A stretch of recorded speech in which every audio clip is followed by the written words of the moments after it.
शांति। ओम शांति। ओम शांति। हम सभी ब्राह्मण कुलभूषण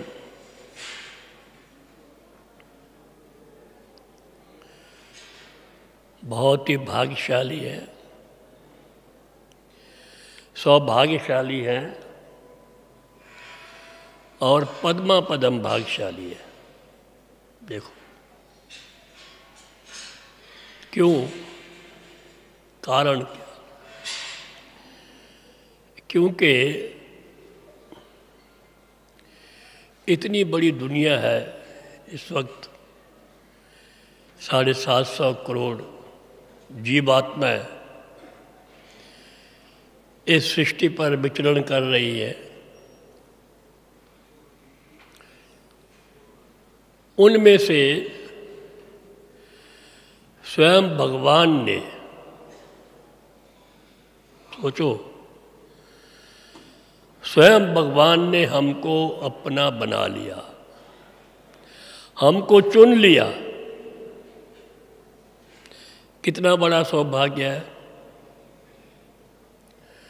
देखो गीत में था ना, हमने कभी सोचा भी नहीं था कि भगवान मिलेगा,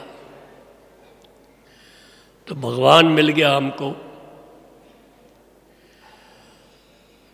हमने कोई कोशिश नहीं की थी ढूंढने की, क्योंकि ढूंढा उस चीज़ को जाता है जिसका हमें कुछ ज्ञान हो। मानो आपकी कोई चीज़ खोई गई, कोई चीज़ भी, तो पता है क्या खोया गया है और उसको आप ढूंढने की कोशिश करेंगे। हमें मालूम ही नहीं था कि परमात्मा है कौन। हम तो भटक रहे थे, देखा जाए तो अंधकार से भटक रहे थे। स्वयं भगवान हमको प्रकाश की ओर लाया, हमको त्रिनेत्री बनाया, त्रिकालदर्शी बनाया, सृष्टि के आदि अंत का ज्ञान दिया और अपना बच्चा बना करके वारिस बना दिया। तो ये बहुत बड़ा हम ब्राह्मणों का सौभाग्य है कि हम, आज बाबा ने कहा ना, हम बाबा की सेफ में है, उसकी छत्र छाया में आ गए। बहुत बड़ा सौभाग्य है। तो हम भी आज से कितने साल हो गए, 1957, 62 साल 61 साल हो गए। बाबा ने हमको अपना बना लिया, चुन लिया। एक तो ये सौभाग्य है, और इससे भी ज़्यादा एक और बात है। चुनने के बाद क्या किया? देखो आप जाते हैं, कोई चीज़ चुन के लाते हैं, मार्केट में जाते हैं, लाते हैं कोई चीज़, तो क्या करते हैं? चुन करके किसी यूज़ करते हैं, उसको इस्तेमाल करते हैं। तो बाबा ने हमको, आप सभी को चुना और फिर किसी कार्य में लगा दिया। ये बड़ा भाग्य है। भगवान ने अपने साथ अपनी सेवा में लगा दिया। यह हम समझते हैं हमारा बहुत बड़ा भाग्य है। आपका भी भाग्य है। बाबा तो कहता है ब्राह्मण तो हर वक्त सेवा में बिजी रहते हैं, मुझे प्रत्यक्ष करने के लिए लगे हुए हैं। तो आप भी भाग्यशाली हैं कि बाबा ने आपको अपना बनाया, अपना बना करके किसी कार्य में भी लगा दिया। ये और ही परम सौभाग्य है। हम एक बार फॉरेन में गए थे, तो हमारे से किसी ने प्रश्न पूछा, ऐसे क्लास करा रहे थे, अनुभव सुना रहे थे। पूछा कि आपका सबसे इस लाइफ में हैप्पीएस्ट डे कौन सा था? मैं आपसे पूछता हूँ, आप सोचो, आपका हैप्पीएस्ट डे कौन सा था? किसी स्टूडेंट से पूछो, कहेगा जब मैं बीए कर लिया, एमए कर लिया, मेरा हैप्पी डे था। किसी और से पूछो कि मेरा बिजनेस चल पड़ा, मेरा बड़ा हैप्पी डे था। हम ब्राह्मणों जवाब दें कि सबसे हमारा हैप्पीएस्ट डे कौन सा था? तो क्या बताएंगे आप सोचो। मैंने उसको बताया कि भाई एक है हैप्पी, एक है हैप्पियर और एक है हैप्पीएस्ट। तो मैं अपने लाइफ को 3 हिस्सों में बांटता हूँ। हैप्पी डे वो था, हम बताएं आपको, रियली आप भी विचार करना, वो हैप्पी डे था जब मुझे इस ज्ञान का परिचय मिला। सच, आपको ज्ञान का परिचय जब मिला होगा, आपको ये थोड़ा मालूम होगा कि ये भगवान का ज्ञान है या हमें भगवान मिल जाएगा। हाँ, जैसे और सत्संग है, ये भी एक सत्संग है, लेकिन ज्ञान का परिचय जब हमको मिला, आत्मा का, परमात्मा का, सृष्टि चक्र का, सारे अपनी सृष्टि के आदि मध्य अंत का, अपने घर का, सारे जो हम बचपन में ही बहुत भक्ति करते थे। मुझे याद है हम जब 6-7 साल के थे तो एक टांग पर खड़े होकर जाएंगे मंदिर में, भक्ति करेंगे कि ताकि साक्षात्कार हो जाए भगवान का, ध्रुव की तरह। बहुत चीज़ें पढ़ी, बचपन में ही पढ़ ली थी, अपने लौकिक फादर से पढ़ ली, सुन ली थी, महाभारत, रामायण, ये भागवत पुराण, ये सब जो हमारे सनातन धर्म की चीज़ें सब सुन ली थी। तो था जब ये ज्ञान मिला, वंडरफुल ज्ञान है, हम बताएं आपको, बड़ा वंडरफुल है, साइंटिफिक है, रीजनेबल है, एक्सपीरियंसेबल है और रमणीक भी साथ है। इतना ऐसा वंडरफुल ज्ञान है, इस ज्ञान को सुन कर के भी कपाट खुल जाते हैं। विचार करो, दुनिया में क्या क्या बातें करते हैं लोग परमात्मा के बारे में, आत्मा के बारे में, कुछ ज्ञान का गा भी नहीं है, हम बताएं आपको। सोचो, तो जब ये ज्ञान मिला, मैं आत्मा हूँ, पहले हम पढ़ते थे इंजीनियरिंग कॉलेज में, पटियाला में हम पढ़ते थे इंजीनियरिंग कॉलेज में। तो हमके एक भाई थे, मेरा भ्राता ओम प्रकाश जी, जो पहले इंदौर जोन के इंचार्ज थे, वो ज्ञान सुन के आए, उन्होंने हमें ज्ञान दिया कि आप आत्मा है। हमने कहा तो आत्मा नहीं है, क्या प्रूफ है कि हम आत्मा? ये तो मशीनरी है, कोई पुर्जा ख़राब होगा तो ब्रेड, मशीनरी ख़राब और ख़त्म कर दो। तो काफ़ी डिस्कशन के बाद हमने कहा मैं आत्मा हूँ। एक दफ़ा मान लिया कि मैं आत्मा हूँ। आप मानेंगे उसी वक्त, उसी लम्हा से ऐसी अनुभूति होनी शुरू हो गई जैसे कि बॉडीलेसनेस, शरीर से न्यारापन की अवस्था, खुशी, शांति एक दिन के अंदर ही शुरू होगी होना। मैं तो आश्चर्य करूं, क्योंकि उस समय मेरे बाबा को बच्चे बहुत कम थे, बाबा फ्री भी थे देखा जाए तो, उनको बच्चों की भी दरकार थी, बहुत जल्दी जल्दी टच करते थे। जैसे एकदम अनुभूति होनी शुरू होगी, लाइफ बदल गई। हम बताएं, आप हॉस्टल में रहते थे, हम खाना पीना कोई ऐसा गलत नहीं, टाइम वेस्ट करना, गप्पे लगाना, ये करना, कॉमन ये सब चीज़ें जैसे स्टूडेंट लाइफ होती है, उसका ये एक ही लेसन, मैं आत्मा हूँ, समझ आ गया फटाफट। और डिस्कशन करने के बाद सारा जीवन ही इसी एक बात से ही बदल गया। मैं तो आश्चर्य, सिनेमा बहुत देखते थे, उसने हाथ मिलाया कि आज के बाद सिनेमा देखना बंद, उससे बंद ही हो गया देखना, सिनेमा फैन थे हम, बताओ। तो आश्चर्य लगा, ये क्या ज्ञान है, क्या क्या है। मैंने कहा भाई जल्दी सुनाओ और क्या क्या चीज़ आपके पास खजाने हैं। तो वो व्यक्ति था, तो उसने जब ज्ञान, जो भी ज्ञान सुनाता जाए, आत्मा है, परमात्मा शिव है, विचार करो, दुनिया में आज किसी को पता नहीं परमात्मा कौन है। हम पढ़ते थे गीता स्कूल में कुरुक्षेत्र में, वहाँ एक शिव का मंदिर था, दुख भजनेश्वर। हम जाके वहाँ पढ़ते थे, लोग पूजा वो शाम होते थे, बस कोई पता नहीं शिवलिंग है क्या, शिव है क्या। सारी दुनिया में ये पता नहीं परमात्मा कौन है। बाबा ने कहा कि मैं तो शिव हूँ, ज्योति बिंदु हूँ। तब तो ज्योतिर्लिंगम कहते थे, तो ज्योति बिंदु। तो ऐसा बुद्धि में पड़ा कि यही परमात्मा है। उसके बाद देखिए सृष्टि चक्र का ज्ञान, हम गीता सुनी हुई थी, पढ़ी हुई थी। हे अर्जुन, हम पहले भी थे, अब भी यहाँ फिर भी मिलते रहेंगे, कई दफ़ा कहा उसने। मैंने अनेक बार ये ज्ञान सुनाया, फिर सुना रहा हूँ। देखो ये क्या है, रेपिटिशन ऑफ साइकिलिक यानी हिस्ट्री साइक्लिक है, लीनियर नहीं है, साइक्लिक है ये बात बहुत अच्छी लगी। तो सारा अब देखो राम कौन है, रावण कौन है, कृष्ण कौन है, कंस कौन है, चारों युगों का ज्ञान ऐसा बुद्धि में फिट हुआ कि बाद कोई प्रश्न हमारा नहीं निकला और फौरन मुरली सुननी शुरू करी।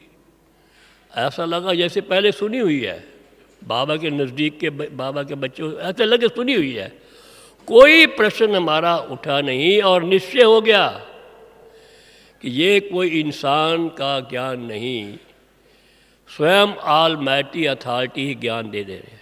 आप बताओ, इतनी बड़ी महाभारत लोग कहते हैं हुई, दृष्टांत है बहुत बड़ा, ये था, युधिष्ठिर था, दुर्योधन था, भीष्म पितामह था, तीर हुआ, झगड़ा हुआ, लड़ाई हुई, मारामारी हुई, सब कुछ हुआ। कितना बड़ा दृष्टांत है, दुनिया सब मानती है।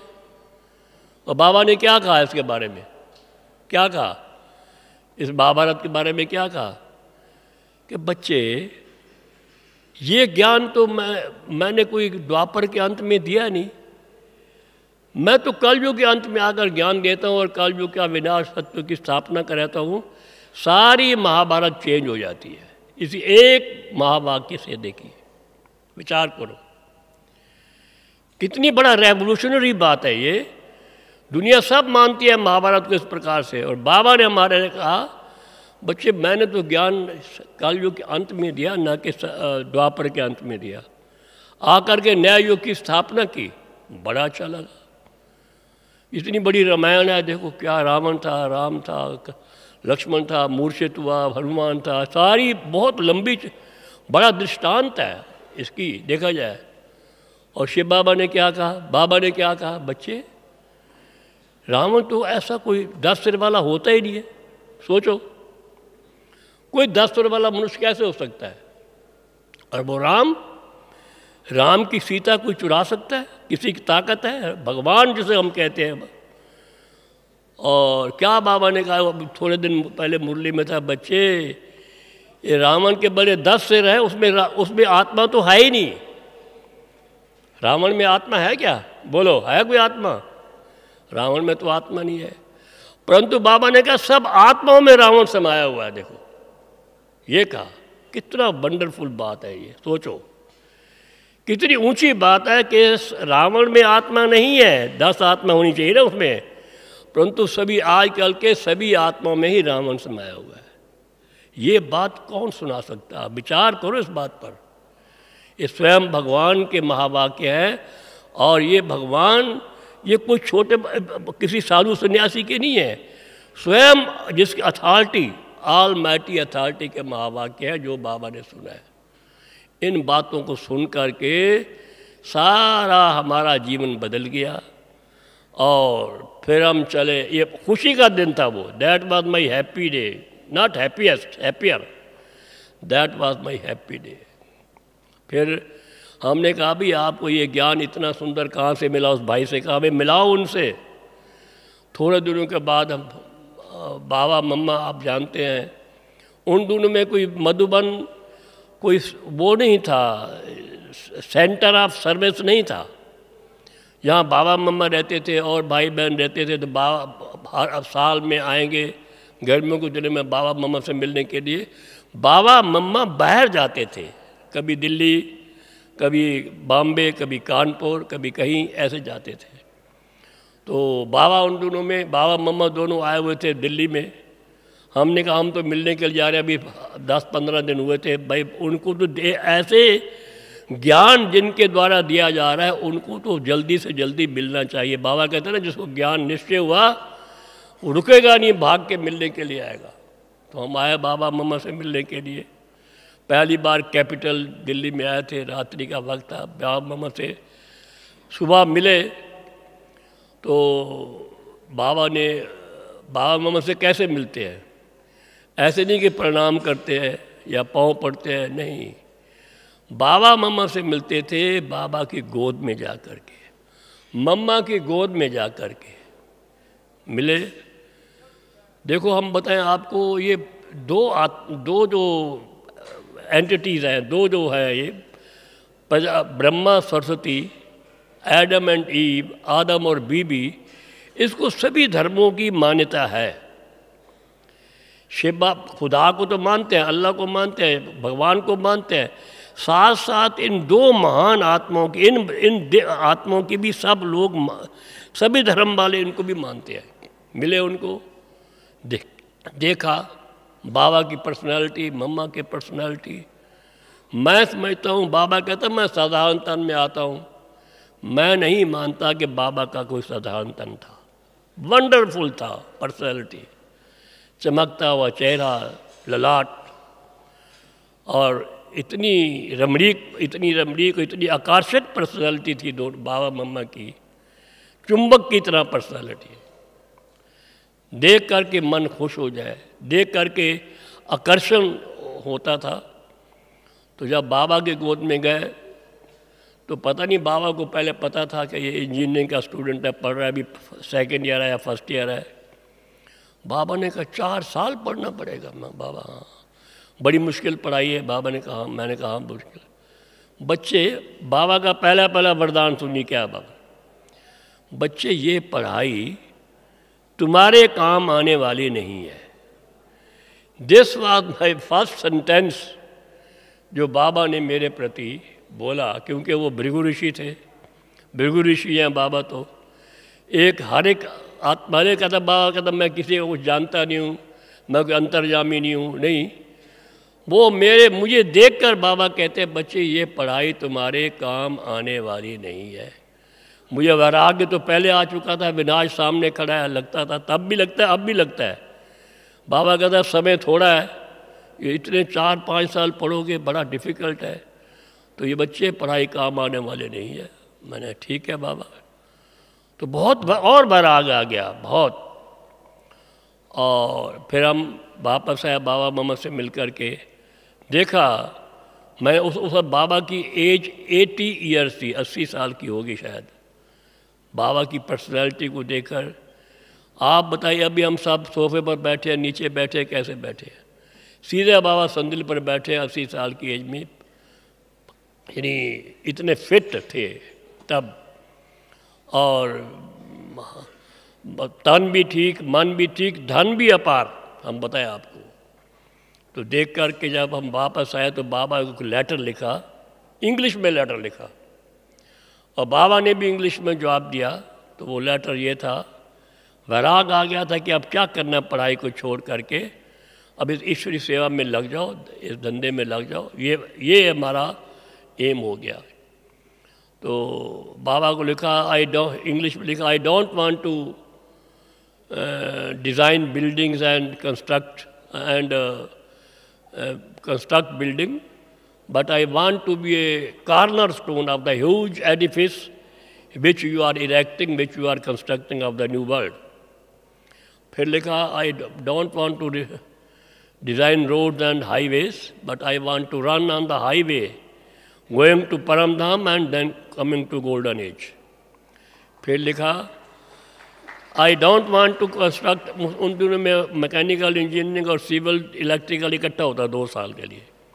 I don't want to design machinery, but I want to be a part and parcel of a king and queen machinery which you have invented. बाबा उन दिनों में बहुत कहते थे कि ये ब्रह्मा कुमारी ईश्वरीय विश्वविद्यालय ये king and queen making machinery है. तो बड़ा हमने कहा हम तो उस पर एक पुर्जा बनना चाहते हैं. बाबा के पास बड़ा सुंदर पत्र लिखा, उन पास कंप्यूटर नहीं थे, हाथ से बॉर्डर लगा के सुंदर पत्र लिखा और बाबा का 2 दिन में जवाब आया. बाबा ने कहा पूरा मुझे याद है, child be patient, give this knowledge to your को इंजीनियर्स एंड टू योर लौकिक फैमिली. ये बाबा का डायरेक्शन आ गया मेरे प्रति. हमने ये किया भले और बातें ना मान कर सके हों. बाबा कहते 8 घंटे योग करो, नहीं कर सकते.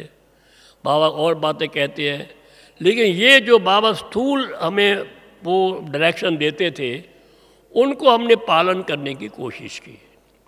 तो हमने कहा ठीक है, अपने इंजीनियर जो हमारे स्टूडेंट्स थे उनको ज्ञान देना कोशिश शुरू किया. क्या होता था ये उन दिनों में त्रिमूर्ति मैगजीन छपती थी, अभी है ना ज्ञानामृत, पहले एक त्रिमूर्ति मैगजीन छपती थी, बाबा छपवाते थे, जगदीश भाई छपवाते थे। हम वो इकट्ठी लेकर के बस में चले जाते थे, सारे बस वालों को बांट देते थे, उसमें हमारे स्टूडेंट्स भी होते थे। पढ़ो, वो ऐसी मैगजीन होती थी एकदम टचिंग।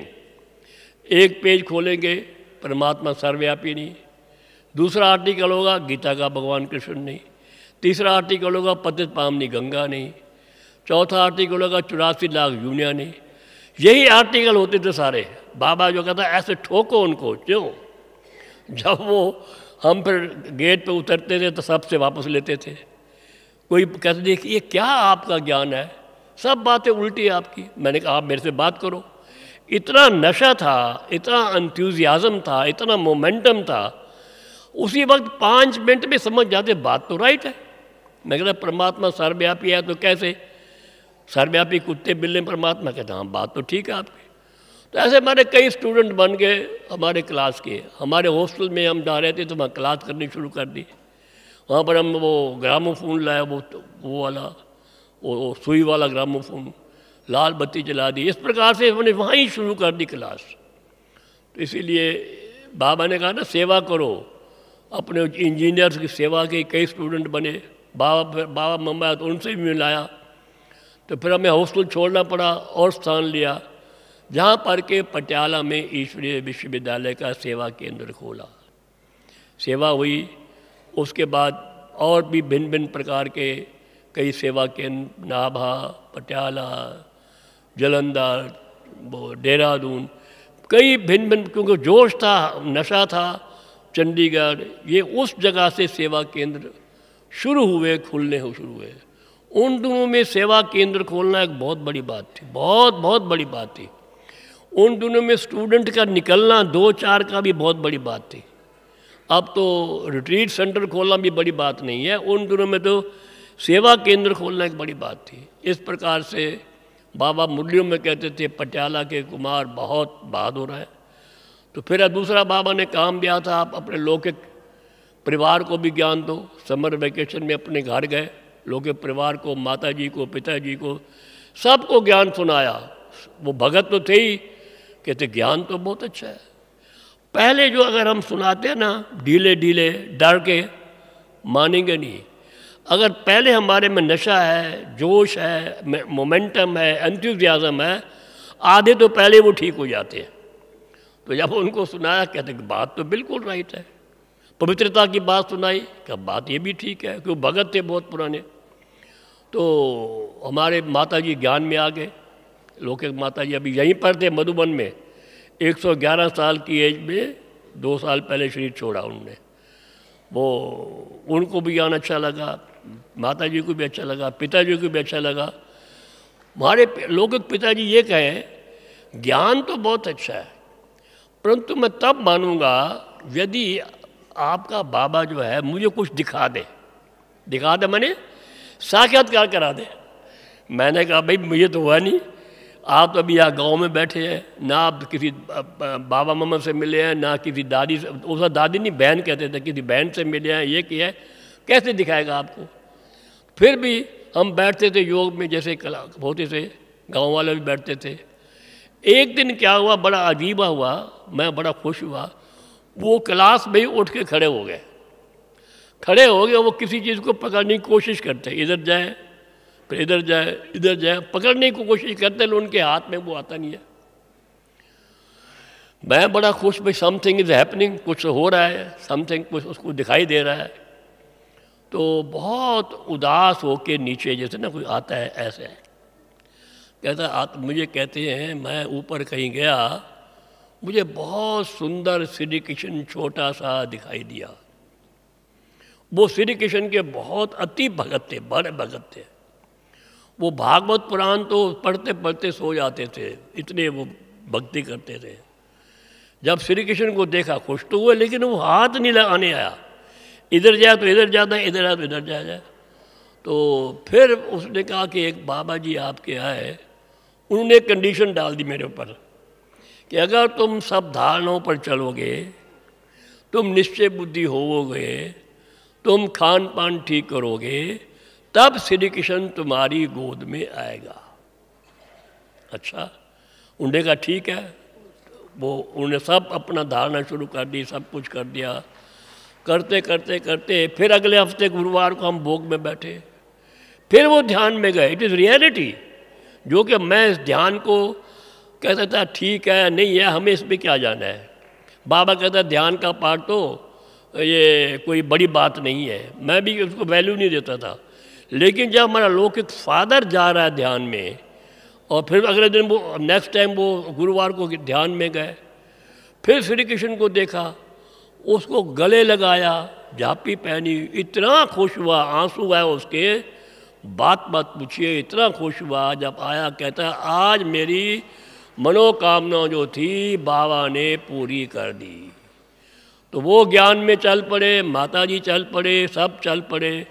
तो बाबा ने कहा था तुम अपने पूरे परिवार को ज्ञान में दो, तो वो भी बाबा की बात पूरी हो गई। और पूरा परिवार, माता पिता भाई बहन सब, अभी तो बहुत लोग चले गए, माताजी भी चले गए, पिताजी भी चले गए, बड़ा भाई भी चला गया, वो भी ज्ञान में थे। लक्ष्मण जी हमारे वो कुरुक्षेत्र और वो सोनीपत में थे, वो भी ज्ञान में थे। सारा अभी एक सिस्टर है हमारी लौकिक अमृतसर में, वो भी सेवा पर है। तो सारा लौकिक परिवार ज्ञान में आ गया। तो ये बाबा का जो वरदान दूसरा था, दूसरी जो बाबा ने डायरेक्शन दी थी कि ज्ञान में सबको लाओ, तो वो आ गए। तो मैं बड़ा खुश हुआ, सब सहयोगी बन गए। तो बस फिर ऐसे पढ़ते पढ़ते, पढ़ाई में दिल तो था नहीं उन दिनों में, क्या स्टूडेंट्स बाबा के बच्चे तो कम थे। कभी बाबा आते थे दिल्ली में, कभी मम्मा आ रही हैं, कभी कोई और हापुड़ की बात है, कभी कोई बातें है, कभी प्रदर्शनी लगा रहे, कभी कुछ आ रहे। हमारा सारा टाइम तो इसमें जाता था, पढ़ाई में इंटरेस्ट बिल्कुल नहीं था। तो I was studying without interest, with disinterest, I tell you.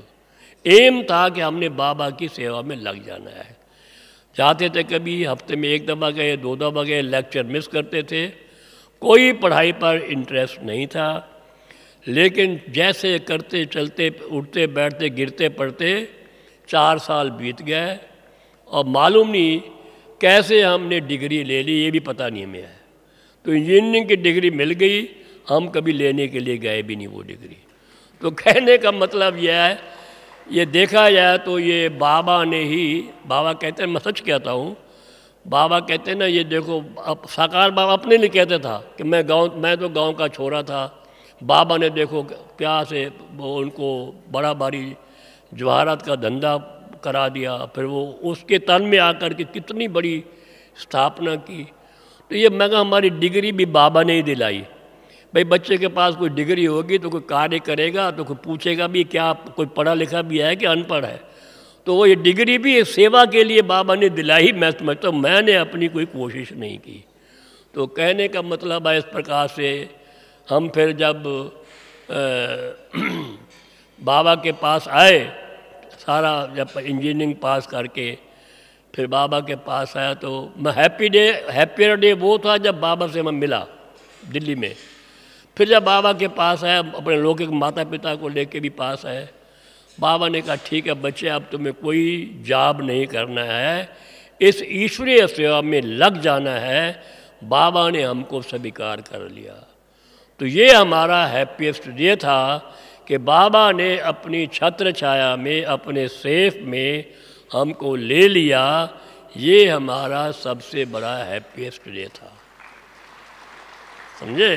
तो हैप्पी भाई बाबा के घर में आ गए, बाबा के बच्चे बन गए। भले बाबा ने किसी सेवा में भेज दिया, तो हम जगदीश भाई जी के पास रहे, पहले भेजा दिल्ली में, वहाँ सेवाएं की, वहाँ सीखा सेवा करने का, लिटरेचर का और कार्य का सीखा।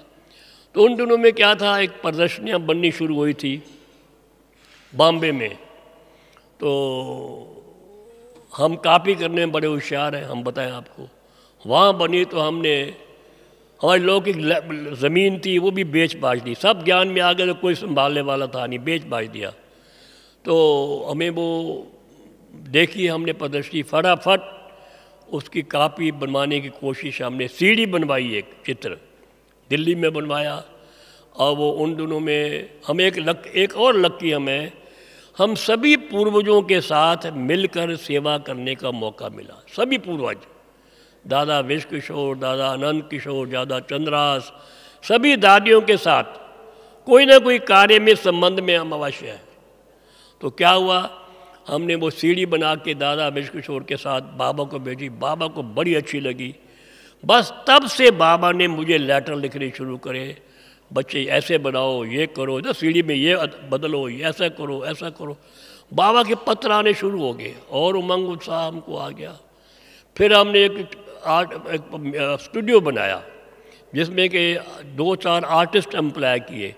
एग्जीबिशन बननी शुरू हो गई हमारे यहाँ दिल्ली में। तो बाबा के और अच्छा उमंग उत्साह दिलाया, बच्चे चित्र यहाँ भेजो, ये चित्र बनाओ, वो चित्र बनाओ, कोट ऑफ आर्म्स बनवाओ, वो भिन्न भिन्न प्रकार के बाबा के लेटर आते थे, ऐसे करो, ऐसे बनाओ, ऐसे करो। हम चित्र लेके आते थे और बाबा को दिखाते थे। एक दफ़ा पहली बार हम जब 20 चित्रों का सेट बनाया एग्जीबिशन का, तो बना करके बाबा के पास आए मधुबन में। हमने उस वक्त ये हाल बन चुका था, हिस्ट्री हाल, वहाँ पर रख दिए। तो बाबा और दीदी या मम्मा सब ने आके देखा वो चित्रों को, अच्छा लगा। कुछ करेक्शन भी दी, डायरेक्शन भी दी, इंस्ट्रक्शन भी दी। और फिर अपने कमरे में बुलाया बाबा ने, आओ बच्चे आओ मेरे पास आओ। बाबा ने बुलाया और कहा बच्चे, मैं बैठने लगा नीचे, तो नहीं बच्चे मेरे साथ बैठो। बाबा की आप कमरा देखा होगा, बाबा गद्दी वहाँ पे है ना, एक पड़ी हुई गद्दी। तो बाबा ने अपनी गद्दी के ऊपर बिठाया साथ, बहुत प्यार किया। मैं तो नीचे बैठने लगा था। बाबा ने एक महावाक्य उच्चारण किए। बाबा ने एक वरदान दिया बड़ा भारी, आई एम हैप्पी। क्या वरदान दिया, बच्चे जो बाप की गद्दी सो किसकी, बोलो, बच्चों की, ठीक है। जो बाप की गद्दी सो बच्चों की गद्दी। आगे क्या बोला, यहाँ भी और वहाँ भी। वहाँ कहाँ कहाँ, परमधाम में? नहीं, सतयुग में। पहली गद्दी तो बाबा की है ना, लक्ष्मी नारायण दी फर्स्ट। तो बाबा ने कहा जो यहाँ भी जो बाप की गद्दी है वो बच्चे ही मालिक है। जो बाप की गद्दी सो बच्चों की गद्दी, यहाँ भी और सतयुग में भी, गोल्डन एज में भी जो यहाँ गद्दी संभालेंगे वहाँ भी संभालेंगे। कितना बड़ा वरदान देंगे बाबा, बताओ। छोटा सा काम किया, बड़ा वरदान कितना दे दिया, बड़ी खुशी हुई। हम निश्चिंत हैं, ऐसे नहीं निश्चिंत पुरुषार्थ नहीं करना है कि हम बाबा की गद्दी के मालिक बनेंगे, वहाँ भी। यहाँ तो है ही, देखिए इतना बड़ा कारोबार है। आप भी सब देखो, कोई वो क्या समझते हैं आपका घर किसका है, बोलो, बाबा का है ना, पक्का। आपकी दुकान, आपकी कुर्सी, आपका चेयर जहाँ बैठते हैं आपका नहीं है, किसके लिए काम कर रहे हैं, वो बाप का है। जो भी गद्दी आप संभालते हैं, अगर ये समझेंगे मेरा घर मेरा नहीं बाबा का है, तो वहाँ भी मिलेगा, संभालेंगे। तो बाबा ने वरदान दे दिया, जो बाप की गद्दी सो बच्चों की, यहाँ भी वहाँ भी, तो बड़ी खुशी होगी। इस प्रकार से इसी एक वरदान से बहुत सेवा हुई। सैकड़ों प्रदर्शनियाँ बनी, म्यूज़ियम बने, मेले बने, क्या क्या चीज़ें बनी। तब तो सीज़न यही था सेवा करने का, वो मेथड यही था, एक साधन यही था। सारे इंडिया में कभी हम कहीं जा रहे हैं, कभी कहीं जा रहे हैं, कभी बाबा कहीं भेज रहे हैं, बच्चे वहाँ म्यूज़ियम बनाओ, वहाँ म्यूज़ियम बनाओ, म्यूज़ियम बनाते थे, आर्टिस्ट रखे हुए थे। बात ये देखो, ये कितना बड़ा बाबा ने इस वरदान से कितना बड़ा कार्य करा दिया, देख लो। हमें थोड़ा मालूम था ये। इस प्रकार से चलते रहे। फिर हमें जगदीश भाई जी हमारे थे ना, आप जगदीश भाई को जानते हैं, आपसे भी जानते हैं। उनको फॉरेन का बहुत काम होता था, तो हमको फिर ये काम भी दे दिया कि लिटरेचर भी संभालो, लिटरेचर प्रिंटिंग के लिए भी। फिर वो भी हम लोग, बाबा ने हमको वो काम दिया, वो भी कार्य को शुरू कर दिया। इस प्रकार से चलते दिल्ली में हम 30 साल तक दिल्ली में हमने ये कार्य किया। हमने भाई ज़्यादा हार्डवेयर काम किया, सॉफ्टवेयर काम तो आप करते हैं। हार्डवेयर माने स्थूल ये काम जैसे, और भाषण करना, ये करना, ये तो आप लोग बहनें बहुत करती हैं, वो सॉफ्टवेयर है। हमारा हार्डवेयर है देखा जाए तो। ये कार्य करते रहे। फिर सेवाएं बढ़ रही थी, वो मैगज़ीन हमारी थी ज्ञान अमृत, वो भी बढ़ रही थी। तो जगह हमारे पास बहुत कम थी, दिल्ली में जगह मिलती नहीं थी। फिर दादी प्रकाश मणि जी ने कहा कि आप यहाँ आ जाओ। तो 92 में हम सारा अपना प्रेस वगैरह लेकर के ये शांतिवन में आया। 92 से लेकर के आज 19 हो गया, ये कितने साल हो गए, 26 साल शायद हो गए, 26-27 साल हो गए यहाँ पर ये कार्य चल रहा है। खूब कार्य चल रहा है और पुरुषार्थ भी हो रहा है, आगे भी बढ़ रहे हैं। भिन्न भिन्न प्रकार की परिस्थितियाँ भी आती हैं, उनको सब पार करते हुए हम समझते हैं हमारा लक्ष्य क्या है। कहना ज्ञान, योग, धारणा, सेवा तो चौथा सब्जेक्ट है। पहला तो ज्ञान की बात है। हम ज्ञान को जब याद करते हैं ना, देखो अभी अभी इतनी अच्छी अच्छी बातें बाबा सुनाते, भले वाणियाँ रिपीट हो रही है, कितना अच्छा लगता है बताओ। अभी कोई आज देखो, आज की वाणी देखो ना, बाबा क्या है, स्वीट स्वीट पहाड़ है। यानी क्या बाबा ने कहा, जिधर से भी आप टच करेंगे स्वीट लगेगा आपको। स्वीट बनना है, स्वीट बनना है, मीठा बनना है, किसी को दुख नहीं देना है। कितनी वंडरफुल धारणाएं बाबा बताते हैं। तो हमको क्या बनना है, बाप समान बनना है। क्या लक्ष्य है हमारा? हाँ जी बोलो, बाप समान। कौन से बाप समान? शिव बाबा समान तो बन नहीं सकते, वो तो सागर है। हमको ब्रह्मा बाप समान बनना है। देखा जाए तो ब्रह्मा बाप समान, ब्रह्मा आदम उस समान बनने में भी बहुत मेहनत चाहिए। कैसे बनेंगे? हाउ विल, हम बनेंगे कैसे?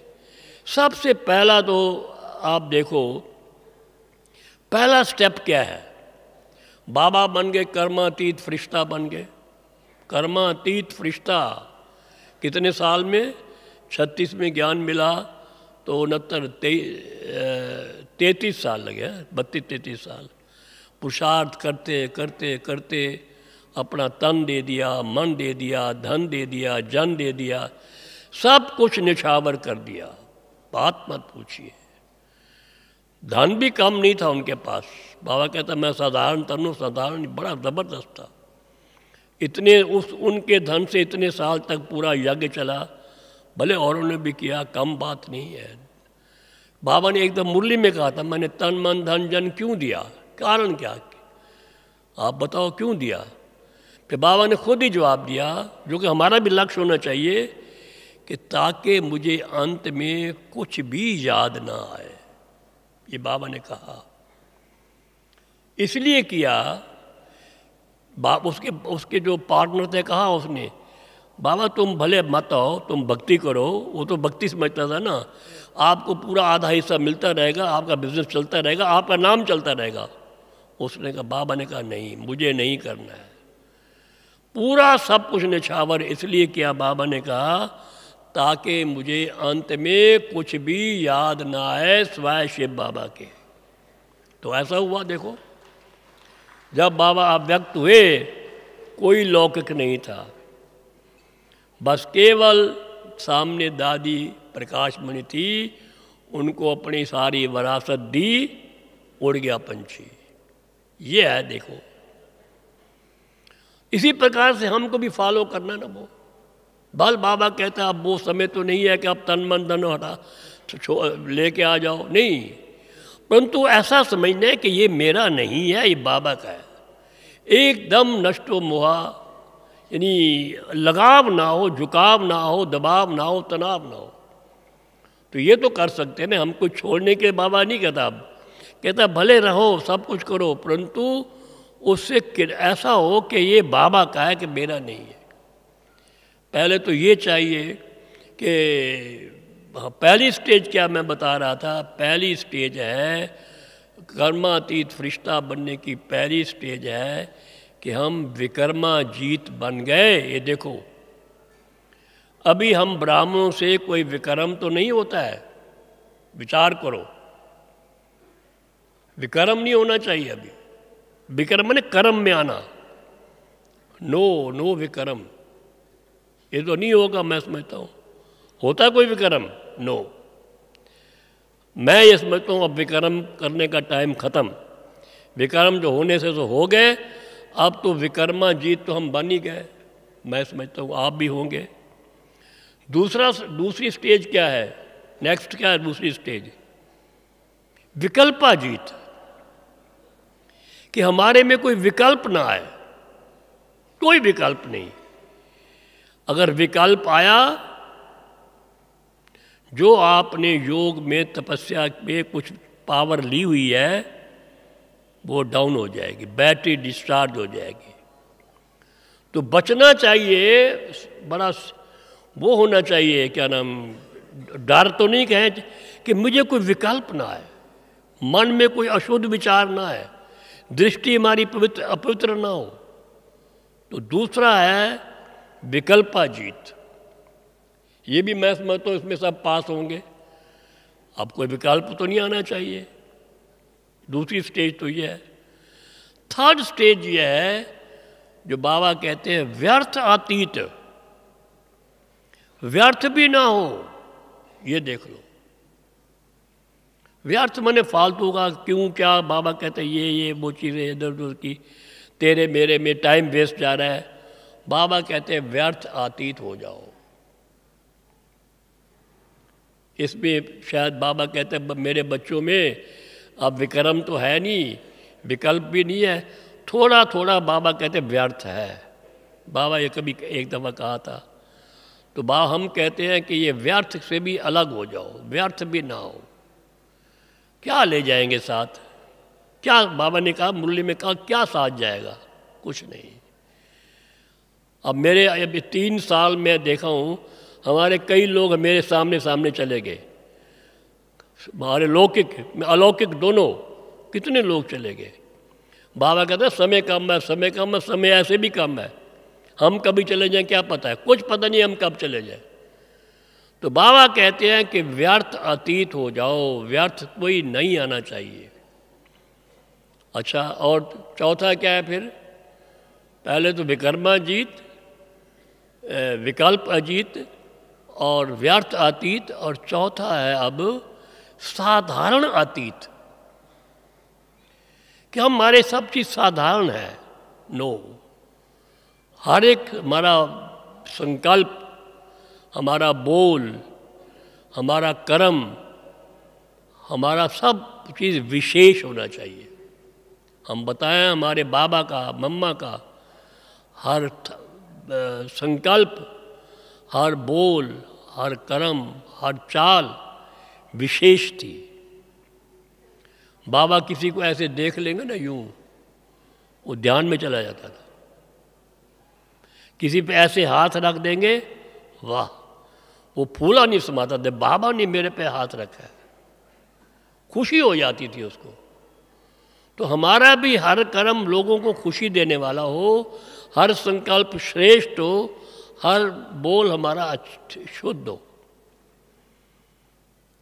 तो ये इसे कहते हैं कि हमारा साधारण ना हो लोगों की तरह, लेकिन विशेष होना चाहिए, तभी तो विशेष आत्मा बनेंगे। तो उसके लिए क्या करना है? बाबा कहते हैं हमेशा बच्चे, हम ब्राह्मण क्या है? पुण्य आत्मा है। अभी परसों की मुरली में था या काल की था, हम ब्राह्मण क्या है? पुण्य आत्मा, पुण्य है। हम सबसे बड़ा पुण्य कौन सा है बताओ? मुरली में था, सबसे बड़ा पुण्य कौन सा है? नहीं पर याद भूल गए।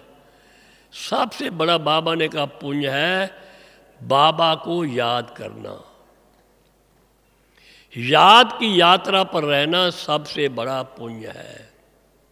कितना सहज है बताओ। आप मानो भाषण नहीं कर सकते, लोग तो बड़े बड़े भाषण करते हैं, आप नहीं कर सकते, कोई बात नहीं है।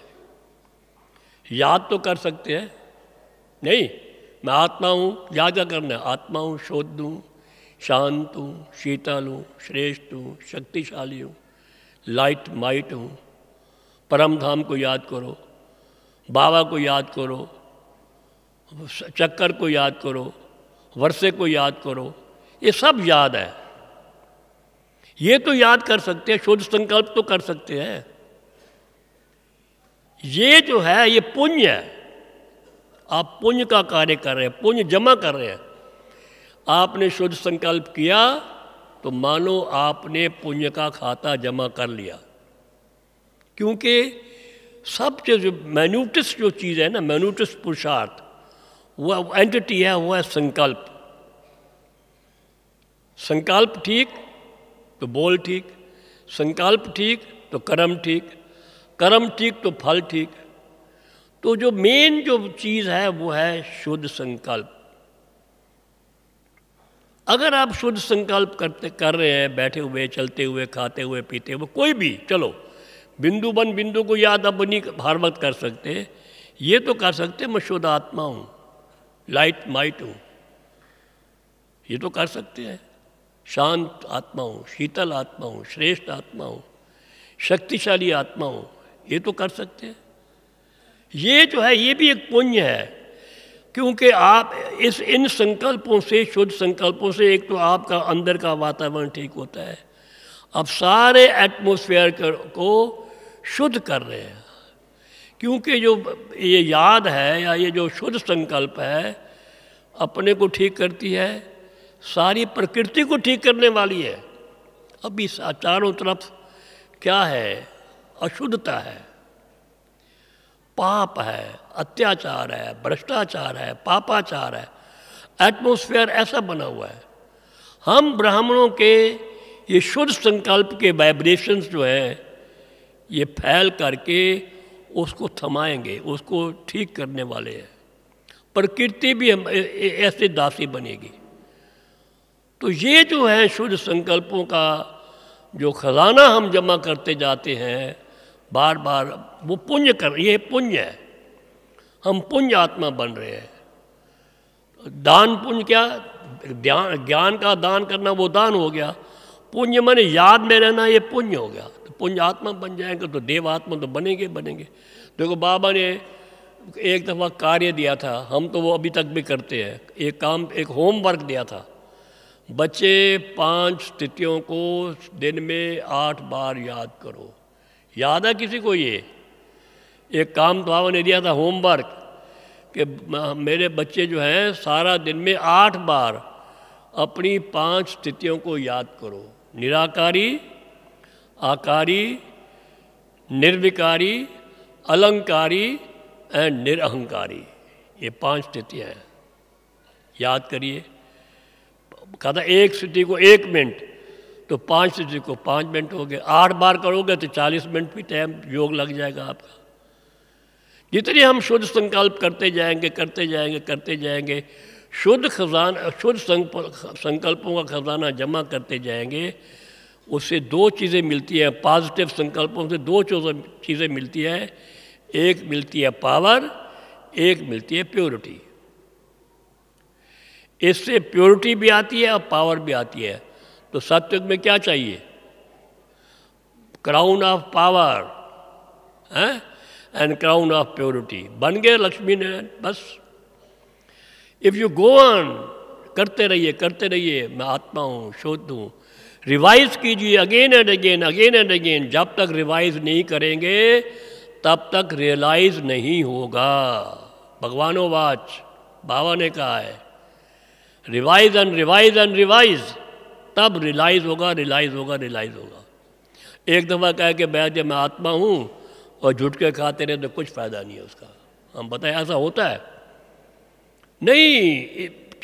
संकल्प में, शुद्ध संकल्प ही बीज है सारी स्थापना का। बाबा को भी संकल्प हुआ मैं शुद्ध वो करूँ, स्थापना करूँ। बीज है शुद्ध संकल्प। गो ऑन, मन को रेस्ट मत लो, मन को शुद्ध संकल्प चलाओ, चलाते रहो। जितना शुद्ध संकल्प करेंगे उतनी पावर आएगी, प्योरिटी आएगी। You will become just like Lakshmi Narayan. और क्या चाहिए? ठीक है, सिंपल सा पुरुषार्थ है बस। केवल इसी बात का अभ्यास करते चलो।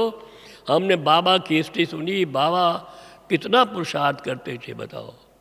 बाबा एक तरफ तो कहते हैं याद क्या, बड़ा सिंपल है, अपने को आत्मा समझ, बाप को याद करो, क्या मुश्किल है। फिर दूसरे पहले मुरली में कहते हैं बच्चे यथार्थ याद में रहना कोई मासी का घर नहीं है। एक ही वाणी में दोनों शब्द आते हैं। बताओ, आप मुरली में कई दफ़ा देखा होगा। इसका रहस्य है कि यथार्थ बीन और सब संकल्पों को हटा के इसी एक संकल्प में, किसी में भी शुद्ध संकल्प में टिके रहना, ये तो बिंदु रूप की याद है। और एडिशन करना, मैं आत्मा हूँ, डंडा लगाया, आई एम सोल, फिर बिंदी शुद्ध हूँ, शांत हूँ, तीसरी बिंदी, चौथी बिंदी, पांचवी बिंदी, 1 से 10, 10 से 100, 100, कितनी हमारी कमाई हो सकती है, एक आधे घंटे में भी कितनी हो जाएगी। तो प्रिय भाइयों और बहनों, मैं आपसे इल्तिजा करता हूँ कि शुद्ध संकल्पों में रमण करते करते ज्ञान का भी, उसका भी, यानी ऐसी शुद्धता हो जाए हमारे अंदर भी और बाहर भी कि जल्दी जल्दी ये दुनिया बदले और हम अपनी नई दुनिया में जा कर के फिर राज्य करें। ओम शांति, ओम शांति, ओम शांति।